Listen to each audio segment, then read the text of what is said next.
Because this worker shortage partly is contributing to those flight cancellations that Lydia was just talking about and laid out. Americans are hoping for the first normal summer since the pandemic started, but now you've got camps, swimming pools, restaurants, a few of the small businesses expecting another season of being, well, short-staffed. I want to bring back in Larry Glazer and Brandon Arnold. And Brandon, you know, as promised, this labor shortage is really hurting these small businesses. They're just now getting back on their feet. You know, we had a small business owner on this morning on Fox, and he said, I can't afford to pay over $20 an hour to a high school kid to come to work, but that's what they're making. That's what they're being offered.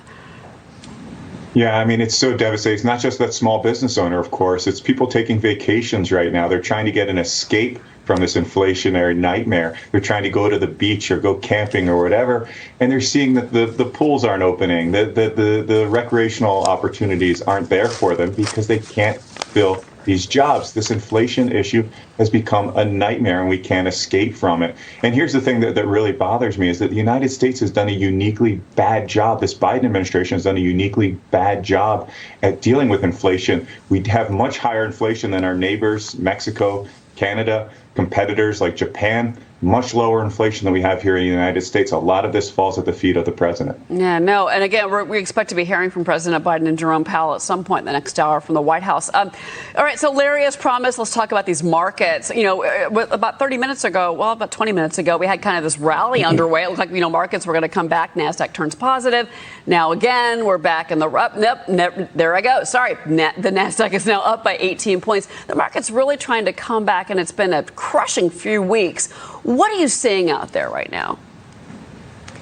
You know, Cheryl, it's been a crazy start to the year, and it's been the worst start to a year for a balanced portfolio in a generation. And my escape from those markets was to go to Dairy Queen this weekend, but they closed the drive-thru early because they didn't have enough labor. So it's a reminder of the fact that we can't escape the real economy, even in the financial markets. And the question is it priced in, right? And we know that, look, the Fed chair is going to raise rates this summer. That's all priced in. What's not priced in is a big downward revision in the consumer, big downward revision in earnings, and that type of retrenchment come the fall. But I think, Cheryl, we should be a reminder here that follow the smart money. We're starting to see some insider buying. That's a good sign. We're starting to see some M&A activity where smart money, Kohl's is going to be taken over. We saw VMware technology company acquisition, Twitter. You're starting to see those private pools of money coming into the public markets. So the public markets are discounted in many ways for a lot of bad news coming up. As long as the news doesn't get worse, there are opportunities. We just need to be very patient and watch the Fed and look towards the fall in those midterm elections. Yeah, well, we'll see if Jerome Powell, if he has anything to say. I mean, it seems like the markets are kind of, you know, they know what he's going to do, and there's not a lot that he can say, and